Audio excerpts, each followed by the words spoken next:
Vou pedir para você abrir em Lucas, capítulo de número 11. Tá? Lucas 11.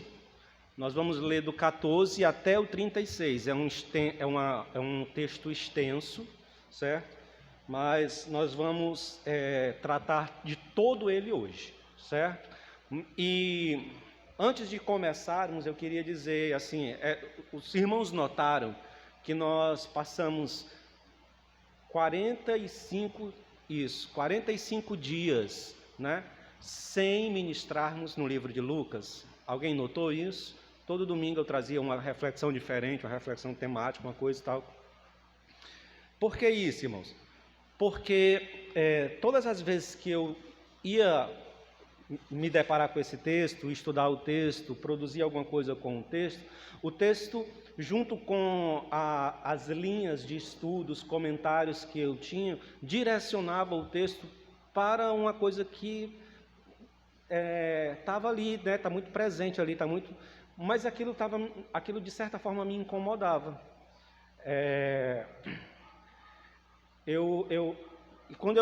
Nós estudamos aqui na quarta-feira esse texto, e nós estudamos esse texto na quarta-feira seguindo a linha que comumente a maioria dos comentaristas abordam, né?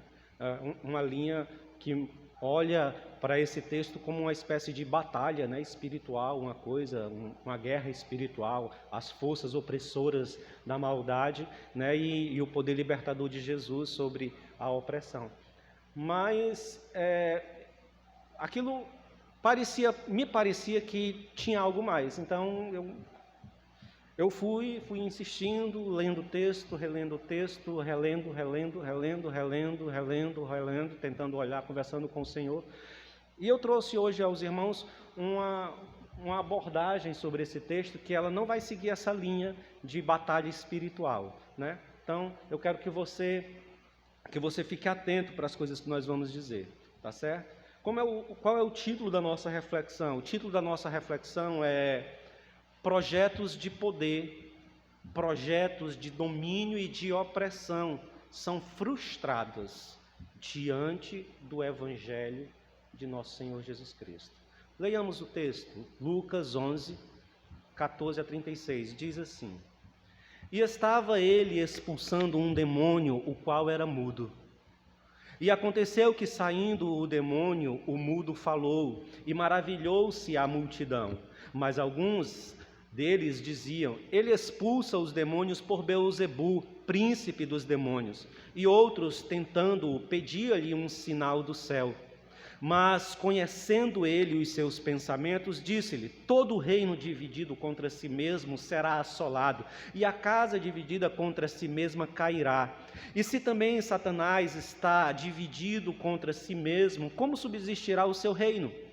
Pois dizeis que eu expulso os demônios por Beelzebu, e se eu expulso os demônios por Beelzebu, por quem os expulsam os vossos filhos? Eles, pois, serão os vossos juízes. Mas se eu expulso os demônios pelo dedo de Deus, certamente a vós é chegado o reino de Deus. E quando o valente guarda armado a sua casa, em segurança está tudo quanto tem, mas sobrevindo outro mais valente do que ele, e vencendo-o, tira-lhe toda a sua armadura em que confiava, e reparte os seus despojos. Quem não é comigo é contra mim, e quem comigo não ajunta, espalha. Quando o espírito imundo tem saído do homem, anda por lugares secos, buscando repouso, e não o achando, diz: Tornarei para minha casa de onde saí, e chegando, acha varrida e adornada. Então volta e leva consigo outros 7 espíritos piores do que ele é. E entrando, habitam ali, e o último estado deste homem é pior do que o do primeiro. E aconteceu que, dizendo ele estas coisas, uma mulher entre a multidão levantou a voz e lhe disse: Bem-aventurado o ventre que te trouxe, e os peitos em que mamastes. Ele disse: Antes, bem-aventurado os que ouvem a palavra de Deus e aguardam. E ajuntando-se multidão, começou a dizer: maligna é esta geração, ela pede um sinal, e não lhe será dado outro sinal, senão o sinal do profeta Jonas. Porquanto, assim como Jonas foi sinal para os ninivitas, assim o Filho do Homem o será também para esta geração. A rainha do sul se levantará no juízo com os homens desta geração e os condenará, pois até os confins da terra veio ouvir a sabedoria de Salomão. E eis aqui está quem é maior do que Salomão. Os homens de Nínive se levantarão no juízo com esta geração e a condenarão, pois se converteram com a pregação de Jonas. E eis aqui está quem é maior do que Jonas. E ninguém, acendendo uma candeia, a põe em oculto debaixo de um alqueire, mas no velador, para que os que entram vejam a luz. A candeia do corpo é o olho, sendo pois o teu olho simples, também todo o teu corpo será luminoso, mas se for mau também, o teu corpo será tenebroso. Vê, pois, que a luz que em ti há não sejam trevas. Se, pois, todo o teu corpo é luminoso, não tendo em trevas parte alguma, tudo será luminoso, como quando a candeia te ilumina com o seu resplendor. Deus Pai Santo, suplicamos a tua bondade e misericórdia para nos ajudar, ó Deus, a expressar as nossas ideias, ó Deus, a esta igreja, de forma que sejamos claros nas nossas argumentações, que não haja equívoco na nossa fala, que não haja tropeço naquilo que queremos apresentar e expor, mas que todos os corações e todas as mentes aqui presentes sejam capazes de absorver, compreender e serem edificados, ó Deus, pelas proposições que serão aqui ditas. Nós te pedimos em nome de Jesus Cristo, Senhor, ajuda-nos no processo de transformar, ó Deus, a informação, a palavra, Senhor, lida em ato e potência de ação em nosso ser. Te pedimos isso em Cristo Jesus, amém. Irmãos, o texto de Lucas 11, que vai do 14 ao 36, esse texto que nós acabamos de ler, ele pode ser dividido em 3 blocos. De 14 a 20 é o bloco que trata ou que aborda a expulsão de um demônio e a blasfêmia dos líderes religiosos que declaram que as ações de cura, que as ações de expulsão, os poderes, as ações miraculosas que Jesus está realizando, eles atribuem a demônios. Então, esse primeiro bloco, 14 a 20, trata de Jesus expulsando o demônio e os homens, a liderança religiosa, apontando as ações de Jesus como ações de demônios, ou seja, blasfemando contra o Espírito que operava e agia sobre a vida de Jesus Cristo. O segundo bloco seria os versos 21 a 26, aonde Jesus relata a consequência daqueles que, em sendo libertos por Cristo, em sendo libertos pelo poder redentor de nosso Senhor Jesus Cristo, não se submetem ao seu senhorio e ficam à mercê das forças tenebrosas do mal, ficando o seu estado posterior à libertação, mas não à submissão ao senhorio do Senhor, ficando o estado deste pior do que era anteriormente à sua libertação. E o terceiro bloco é dos versos 27 a 36, que trata do juízo eminente sobre a impiedade daquela geração que, ao se deparar com os poderes, as ações, as obras miraculosas de Cristo, permaneciam incrédulas e não guardavam a palavra de Deus. Pois bem, essa narrativa, via de regra, preste atenção, essa narrativa, via de regra, ela é abordada sob a direção de um enfrentamento dos poderes das trevas, representadas aqui pela possessão demoníaca. Então, todas as vezes, ou na maioria das vezes, via de regra, quando se aborda esse texto, se aborda na perspectiva da possessão, do poder das trevas, enfrentando o poder de Cristo, o poder libertador de Cristo, ou vice-versa, o poder libertador de Cristo enfrentando as forças tenebrosas da maldade. Pois bem, e tudo indica no texto que é assim que se deve interpretar, é assim que se deve estudar e ver essa passagem. Porque se você olhar, veja os versos 21 e os versos 22. Aliás, se você olhar toda a narrativa inicial, é disso que trata. É uma possessão, e após Jesus se deparando com aquele indivíduo possesso, promovendo sobre ele a libertação daquele indivíduo, e depois a acusação de que Jesus está, fazendo a libertação pela questão dos príncipes dos demônios, e aí, posteriormente, Jesus começa a tratar sobre uma questão, ou apresenta uma ideia que parece ser um ensino espiritual sobre as forças do mal, ou seja, Jesus está dizendo que o reino infernal não pode estar dividido. Depois Jesus diz que o espírito, quando ele sai, ele anda por lugares tenebrosos, depois ele volta, e Jesus diz nos versos 21, nos versos 22, que uma casa guardada por um valente, vindo um outro valente, sobrepuja-o, e aí você faz a referência à expulsão do demônio e tal. Então, Jesus é esse mais valente, que expulsa o valente, que seria o demônio que toma de conta da casa, e a casa, no caso, seria quem? Seria o jovem possesso. Então, tudo leva a crer que o desenvolvimento do texto é uma batalha espiritual. Como eu disse, tudo no texto, afinal de contas, a narrativa inteira, ela começa com o que, irmãos? Com a expulsão de um demônio.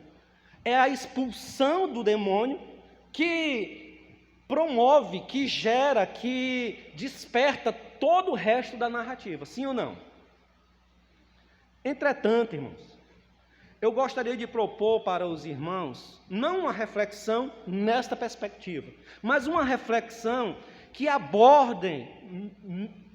não abordem na realidade, que não seja focada nesse plano espiritual, mas uma reflexão que seja focada numa perspectiva mais histórica, numa perspectiva mais direcionada para os sentimentos que estavam funcionando ali na vida daquelas pessoas que fizeram parte daquela narrativa.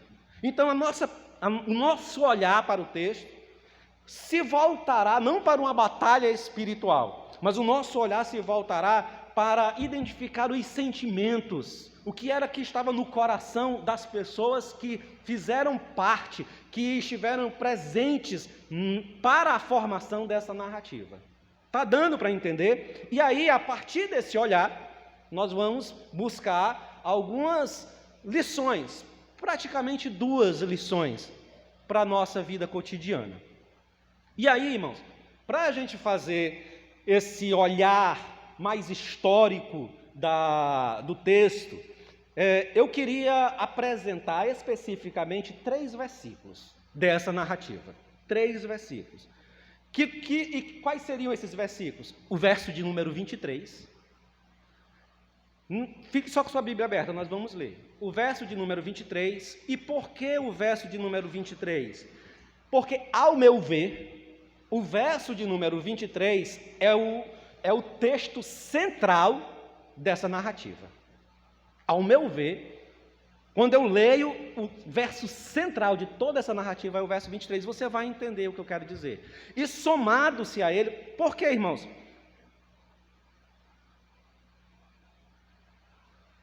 Porque o verso 23 parece dar o tom, parece dar o som daquilo que o texto realmente está querendo tratar. E somado a esse verso 23, mais 2 versos, que é o verso 28 e o verso 27 e o verso 25.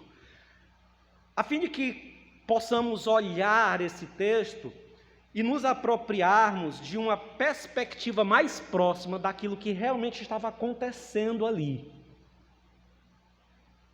Então leia comigo aí, acompanha comigo o verso 23 primeiro, que diz assim, ó: quem não é comigo é contra mim, e quem comigo não ajunta, espalha.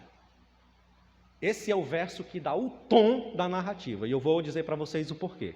E os outros dois versos, 27 e 28, que diz assim: e aconteceu que, dizendo ele estas coisas, uma mulher entre a multidão levantou a voz e disse-lhe: bem-aventurado o ventre que te trouxe e os peitos em que mamastes. Mas ele disse: bem-aventurado os que ouvem a palavra de Deus e as guardam. Vamos aqui, rapidamente, tentar esmiuçar essas minhas ideias sobre o texto. O verso de número 23, esse texto que diz: quem comigo não ajunta, quem é contra mim, não é? Quem não é comigo, perdão, quem não é comigo é contra mim, e quem comigo não ajunta, espalha. Esse verso dá conta da primeira parte dessa narrativa, ou seja, uma tensão existente ali entre os líderes religiosos, que começam a perceber na pessoa de Jesus a possibilidade de perda de poder e de influência.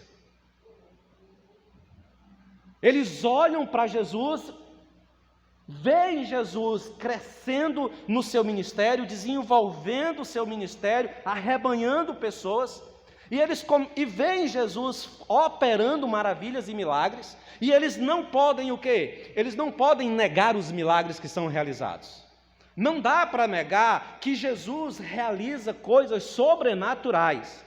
E eles ali, olhando e vendo o desenvolvimento e o crescimento do ministério de Jesus e a sua influência sobre o povo, eles passam a perceber que estão perdendo o poder, o domínio, a influência, a determinação de dar a última palavra para as massas.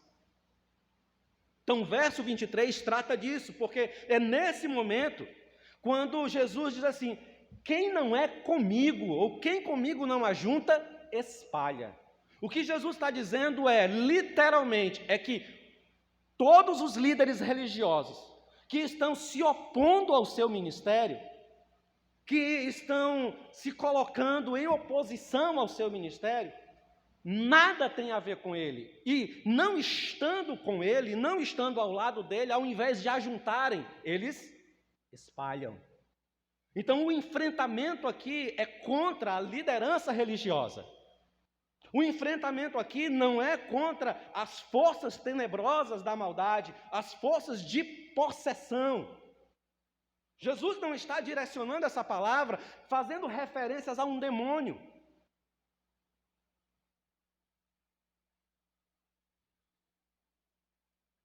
Isso faz com que esses líderes religiosos, eles, ao perceberem a sua credibilidade caindo e ao perceberem Jesus se elevando em credibilidade, em poder, em manifestação, em ajuntamentos, e não podendo negar os milagres de Cristo, eles começam a acusar Jesus de operar aquelas maravilhas, aqueles sinais, por obra de Beelzebu. Ou seja, se eu não posso negar, eu preciso descredibilizá-lo.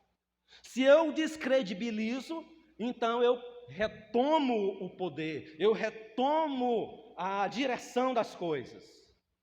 E o verso de número 27 a 28, que falam sobre os bem-aventurados, bem-aventurado seria o ventre que trouxe Jesus à vida e os seios em que ele mamou, e ele diz: não, bem-aventurado são aqueles que ouvem a palavra de Deus e as guardam. Esses sim são os bem-aventurados. Ou seja, novamente Jesus faz um enfrentamento com relação a quem? Com relação ao povo, com relação à dinâmica religiosa, com relação às lideranças. Ele está dizendo, não basta apenas ouvir, tem que ouvir e guardar. Esse texto dá conta do resto da narrativa, porque esse texto fala de um juízo eminente sobre toda aquela geração. Toda aquela geração que, vendo os milagres, sendo participante daquelas ações extraordinárias, ouvindo a palavra, a pregação, permanecem incrédulos. Sendo assim, irmãos,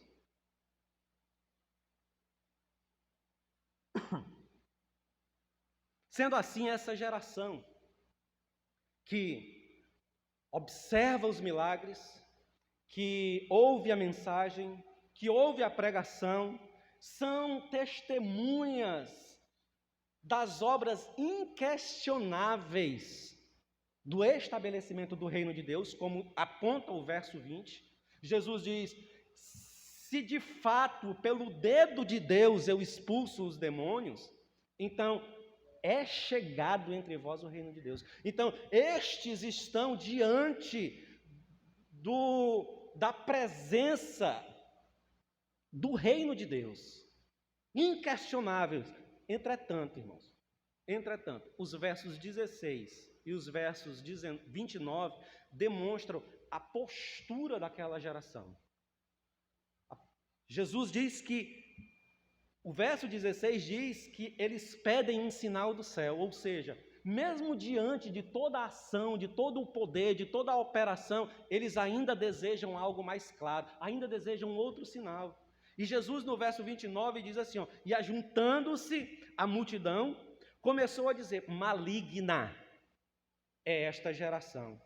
Ela pede um sinal, e nenhum sinal lhe será dado, senão o sinal do profeta Jonas. Então veja, a narrativa trata de um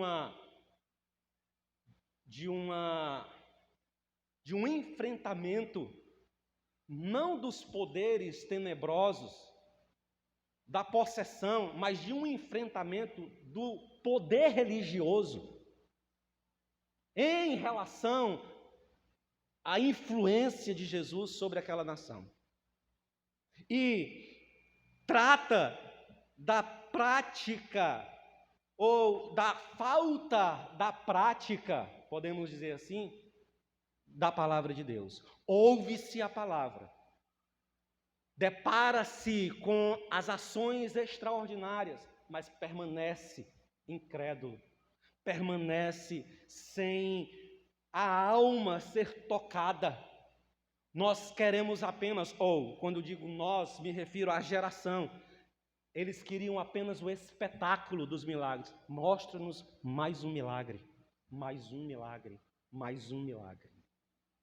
Agora, tendo a perspectiva do texto, dentro dessa linha de pensamento, não de um enfrentamento das forças demoníacas, uma batalha espiritual, mas de um olhar sobre os sentimentos que estavam presentes nos corações daqueles homens, na liderança religiosa de Israel e em toda a população de Israel que suplicava por mais milagres. Olhando para esse texto com essa perspectiva, nós vamos aqui pensar em duas lições. E a primeira, qual é a primeira lição, observando dentro desses padrões?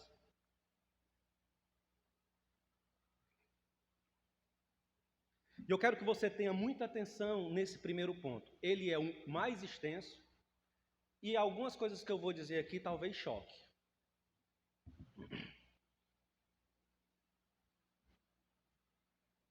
Em grande parte, a primeira lição que nós tiramos daqui,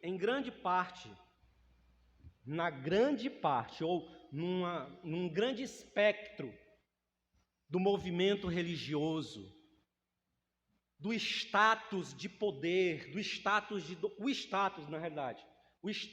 poder e o status de dominação, de direção sobre a vida dos homens, em muitas expressões de fé religiosa, o status de poder e de domínio é mais importante do que a experiência religiosa de libertação que o Evangelho promove na alma humana. Escuta, irmãos, aquela comunidade, aquela geração estava vendo milagres, prodígios, libertação, demônios sendo expulsos, gente sendo liberta da opressão, um homem que era possesso de um espírito maligno, que lhe tirou a capacidade, inclusive, de falar, foi liberto. Mas as pessoas daquele lugar pediam, continuavam pedindo mais milagres. E os líderes religiosos diziam: essas ações são realizadas por obra de Satanás. Porque entendiam que se eles aceitassem que aquelas obras eram obras de Deus, o seu status de líder religioso, de poder, de dominação, de determinar sobre a vida das pessoas, seria quebrado, seria destruído, seria desfeito. Apegar-se ao poder, apegar-se à autoridade, a fome por direcionar sobre a vida dos outros era maior naquela geração, expresso nesse texto, do que a possibilidade de louvar a Deus, de engrandecer o nome do Senhor pelas obras extraordinárias do Evangelho de Jesus Cristo. Entenda uma coisa, preste atenção nisso.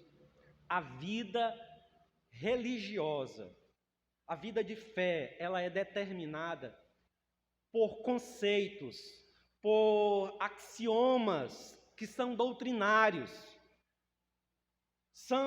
A vida religiosa e a vida de fé, ela se constrói com estacas de proposição de fé. Ou seja, postulados que nós vamos estabelecendo e vamos aceitando isso como verdades supremas e absolutas. Deixa eu explicar isso de forma melhor. Ser católico, apostólico romano, é aceitar de forma categórica o tripé da doutrina católica. Ou seja, qual é o tripé da doutrina católica? O tripé da doutrina católica é a autoridade papal, a autoridade da tradição e a autoridade da Bíblia. Perceba que se você não considera o Papa como a autoridade máxima para as questões de religião, de fé, você não pode ser católico. Se você não considera a tradição religiosa, tradição essa, segundo a Igreja Católica, que trouxe, que fez surgir, que deu origem à Bíblia, porque esse é um conceito católico, foi a tradição, a Bíblia surge aonde? Dentro da Igreja. Então é a Igreja que deu início à Bíblia. O movimento que eles fazem é inverso ao movimento protestante. O movimento protestante diz que quem deu origem à Igreja foi a Bíblia. Foi as Escrituras, foi a palavra, foi Cristo. Mas os católicos afirmam isso. Então é um tripé: autoridade papal, autoridade da tradição e a autoridade da Bíblia. Então se crê nisso, se afirma isso. Quando você olha para os espíritas, eles têm postulados de fé também. Quais são os postulados de fé do espírita? Eles dizem que, pelo processo contínuo das encarnações, o espírito, a alma, vai sendo burilada, vai sendo aprimorada, vai evoluindo. Então isso é aceito para poder se declarar espírita. O protestantismo evangélico também tem seus postulados, também tem as suas estacas de fé, os seus princípios de fé. E quais são o básico do protestantismo? Nós cremos na igreja, ou nós cremos em Cristo, nós cremos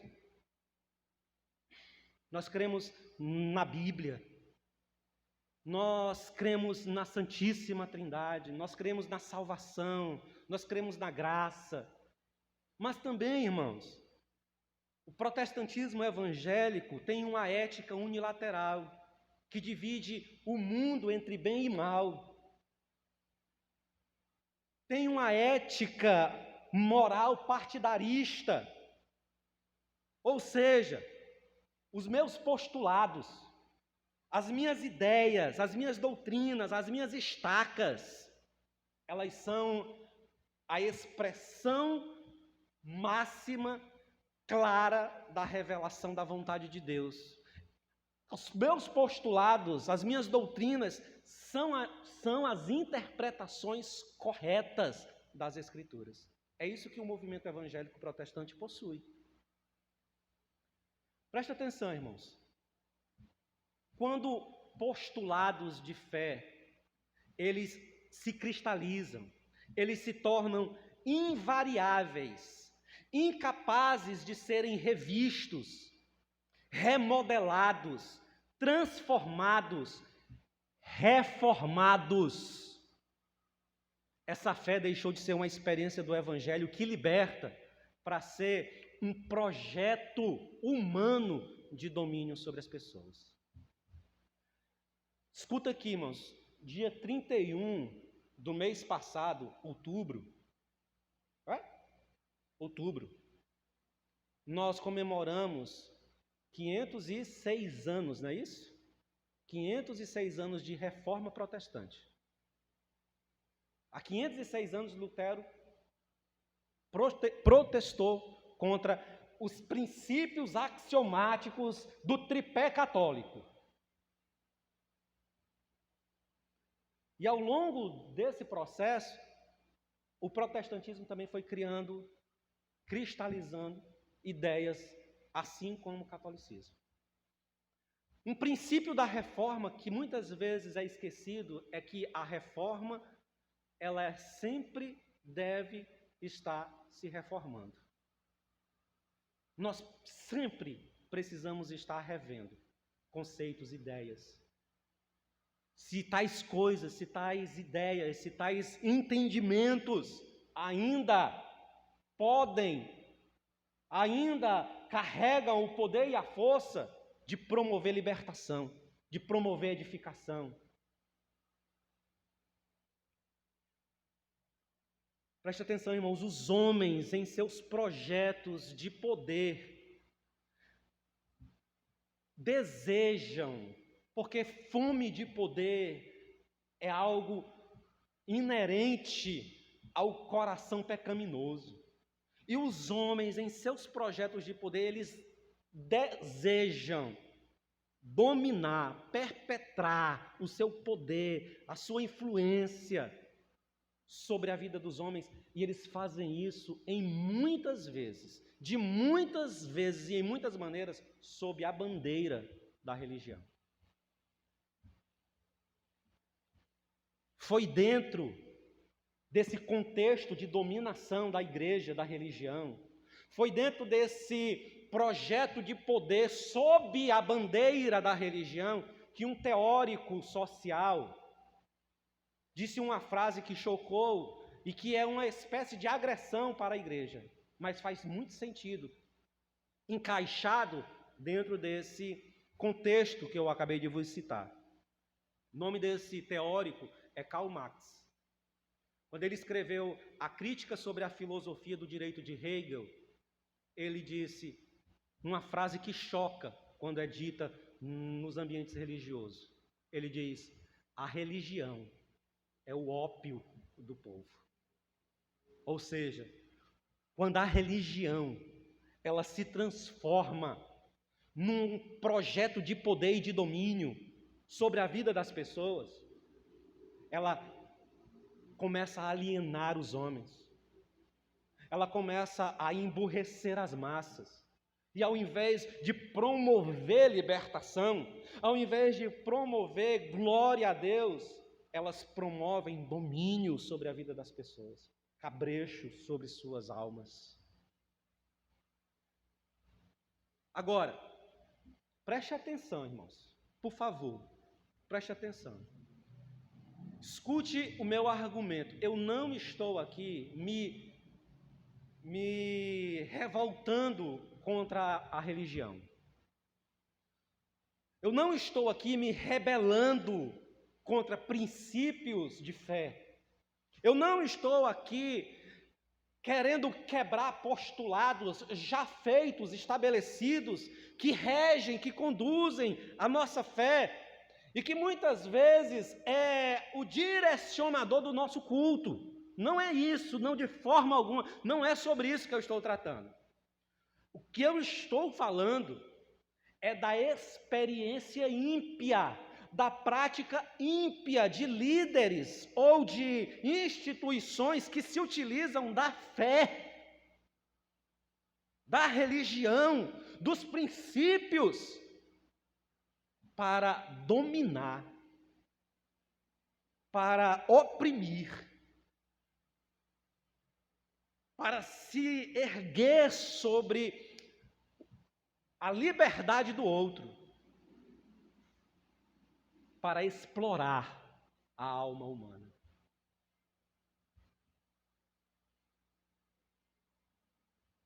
E isso, irmãos, é exatamente o que o texto de Lucas 11 trata.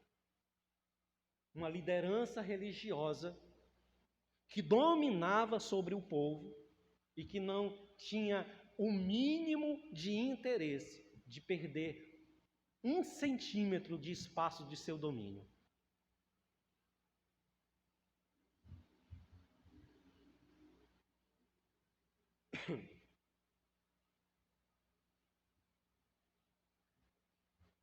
Eles, para sustentar o seu domínio de poder sobre as nações, sobre a nação, sobre o povo, eles blasfemaram. Blasfemaram contra o Espírito Santo. Porque eles direcionaram as obras de libertação que eram produzidas no poder do Espírito Santo sobre Jesus, e eles direcionaram esse poder, ou identificaram essas obras como obras de Satanás. Irmãos, e eles sabiam que as obras que Cristo realizava eram de Deus.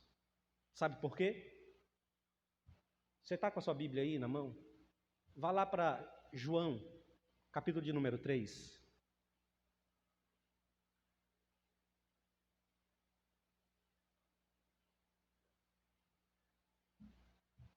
No verso de número 2, lá no capítulo 3, Jesus tem um encontro com um cara, Nicodemos, um chefe, um príncipe de Israel, ou seja, era uma das pessoas que liderava a nação de Israel. Era uma dessas pessoas que tinha poder, domínio em Israel. Olha o que ele diz no verso 2. Ninguém realiza as coisas que você faz se Deus não for contigo. Eles sabiam exatamente que o poder que se manifestava na vida de Jesus provinha de Deus, mas não podiam reconhecer isso publicamente. Porque reconhecer isso publicamente era declarar a falência do seu domínio, do seu poder, da sua influência sobre a nação.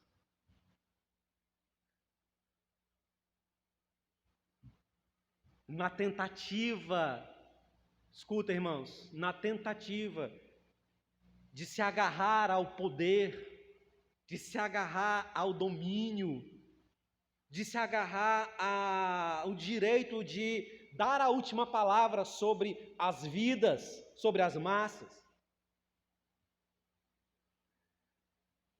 eles queriam matar Jesus, eles procuraram tirar a vida de Jesus. João 11, verso 48, diz assim, ó. Olha só, irmãos, como isso aqui se ajusta ao que eu estou querendo falar. Eles dizem assim, ó, nesse texto, é o sinédrio reunido, e eles dizem, se o deixarmos seguir livre, todos crerão nele. E então virão os romanos e tirarão tanto o nosso lugar como a nossa nação. Irmãos, presta atenção. Tirar tanto o nosso lugar como a nossa nação era tirar tanto o nosso poder, tirar tanto o nosso direito de dominar, de ser príncipes sobre os povos, como a nossa nação. Responda para mim, irmãos. Roma não já tinha tomado a nação? O medo deles não era perder a nação. O medo deles era perder o domínio sobre as massas.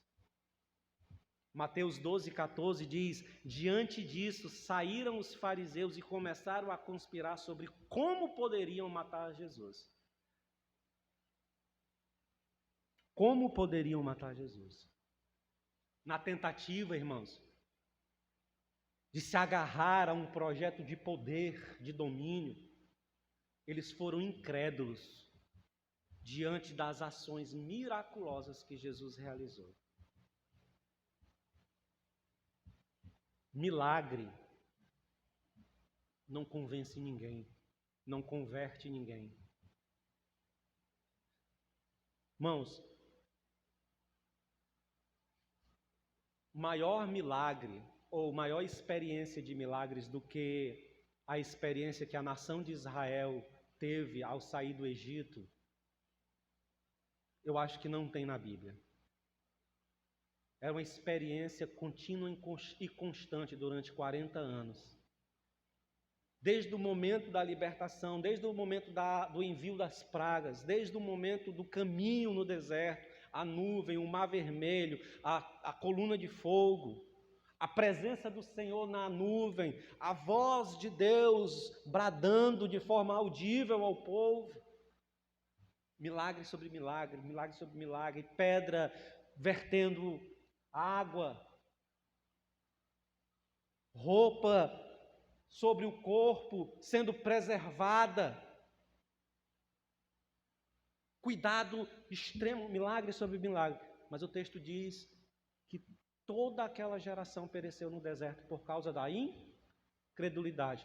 Na hora de provarem a sua fé, avançando para dominar aquilo que o Senhor disse, eles não creram que o Senhor lhes daria a terra prometida. Irmãos, essa geração viu a palavra encarnada. Essa geração viu milagres extraordinários. Mas o texto bíblico diz: eles permaneciam suplicando por mais milagres. E Jesus diz que eles se tornaram incrédulos e vão ser condenados no dia do juízo. Primeira lição, irmãos: quando nós nos agarramos ao poder e utilizamos a bandeira da fé, da religião e dos postulados que temos na nossa fé para conduzir a esperança, e pegamos isso e modulamos isso para perpetrar poder e domínio sobre os outros, nós caímos nos mesmos erros que a geração que estava nesse texto produziu. Blasfema, arquiteta a morte e se torna profundamente incrédulo. Segunda lição, aqui é mais rápido. A segunda lição é que o princípio fundamental de nossa fé, de nossa religião, de nossa esperança ou de nossa expressão de culto, ela é medida por obedecer e guardar os preceitos do Senhor. Por que eu estou dizendo isso? O texto bíblico, versos 27 a 28, diz que uma mulher se levanta e grita: bem-aventurado o ventre e os seios em que você amamentou, o ventre que você nasceu e os seios que você mamou. Jesus diz: Bem-aventurado é quem guarda a palavra de Deus. Aqueles homens daquela geração, eles estavam todos os sábados na sinagoga. Todos os sábados. Eles estavam na sinagoga. Eles iam ao templo pelo menos 3 vezes ao dia para as orações. Eles continuamente sacrificavam ao Senhor.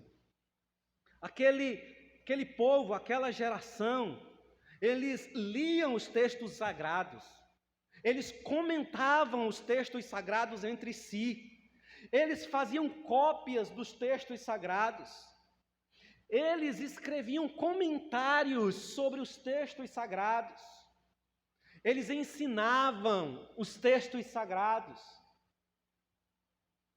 Eles eram capazes de citar grandes porções do texto sagrado de cor, de cabeça. Eles decoravam textos bíblicos. Eles até achavam que eram cumpridores fiéis dos preceitos dessa lei. Você lembra lá do jovem rico? Que Jesus pergunta como é que ele entende. Ele diz que guarda desde a meninice dele a lei, só que aquele guardar era apenas aparente. Era uma obediência externa, ritualística. Era uma obediência performática.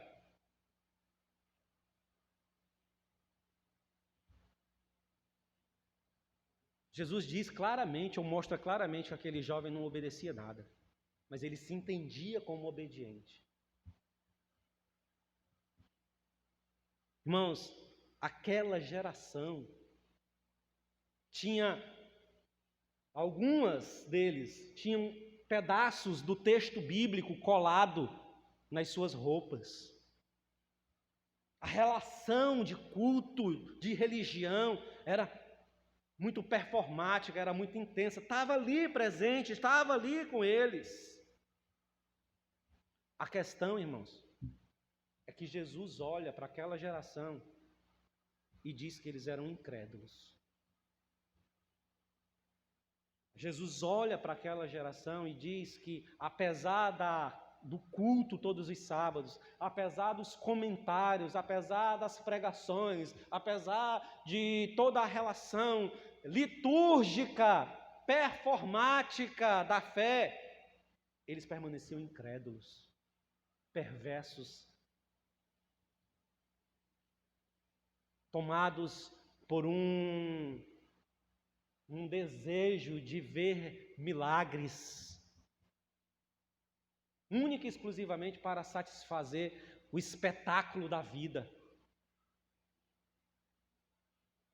Jesus diz, literalmente, de forma categórica, Jesus diz, essa geração perecerá no juízo, porque não creram na pregação. E Jesus faz, irmãos, um comentário, ou Jesus coloca 2 figuras que contrastam com aquela geração, que é Nínive, os homens de Nínive e a rainha do sul, que vieram e deram crédito à pregação de Jonas e à pregação de Salomão. E ele diz, aqui está quem é maior que Salomão, quem é maior que Jonas, e ainda assim, essa geração não dá crédito à mensagem. Deixa eu fazer uma aplicação disso, bem rápido, para a gente finalizar. A vida religiosa, irmãos, a vida de fé, a adoração a Deus, o nosso culto, a nossa leitura bíblica, a nossa doutrina, o nosso estudo doutrinário, o nosso estudo teológico, as construções teológicas, elas não têm validade alguma perante o Senhor quando elas são feitas, são construídas para oprimir pessoas, para alienar pessoas, para exercer domínio, para exercer poder, para exercer força, para exercer exploração sobre o outro.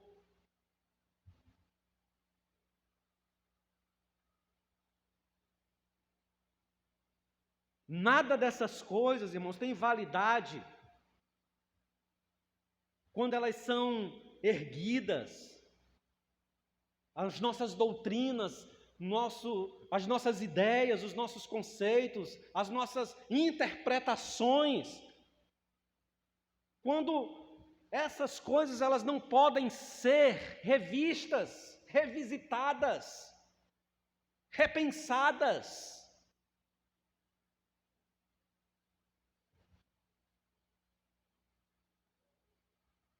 Não tem validade alguma o culto, a literatura bíblica, a literatura bíblica não, perdão, a sua leitura bíblica, os estudos doutrinários, os estudos teológicos, e mais toda e qualquer parafernália que a religião possa produzir para a vida, não tem valor algum para Deus, irmãos. Quando essa religião, ela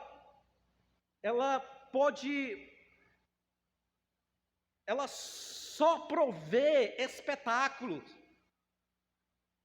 Quando a prática de fé, ela é performática, teatral, ela fica apenas no âmbito do teatro da fé, irmãos, na superficialidade da pele,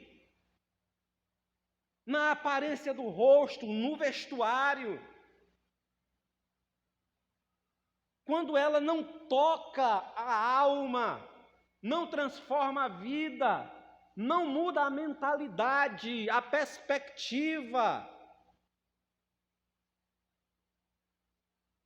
Culto, leitura bíblica, estudo teológico, estudo doutrinário, estacas de fé, não tem valor algum quando tudo isso é feito apenas na aparência, na superficialidade da vida, no teatro. Essas coisas só têm valor genuíno quando elas tocam a alma, transformam o nosso ser, nos permite ver o Evangelho como novidade de vida. Mesmo que a proposta desse Evangelho destrua os meus projetos de poder, de domínio, de força e de exploração. Pastor Joaquim, ore por nós.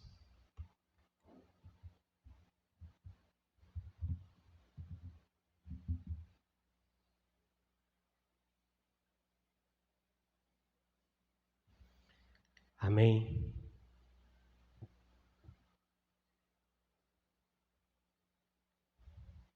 Quanto o Heber falava, eu me lembrei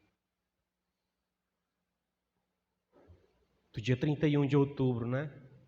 Eu fiz um texto, eu ainda pensei em postar, mas eu reneguei a ideia. Mas dizia assim o texto, eu acho que tem muito a ver com o que nós ouvimos hoje. 31 de outubro se comemora o dia da Reforma Protestante. Lá se vão 506 anos do feito de Martim Lutero. Hoje, mais uma vez, relembramos os feitos, não só dele, que a Reforma Protestante não foi feita, né? Não só feita por ele, mas de tantos outros grandes reformadores. Eles são lembrados, eles são mencionados, são defendidos e, em muitos casos, idolatrados por gerações.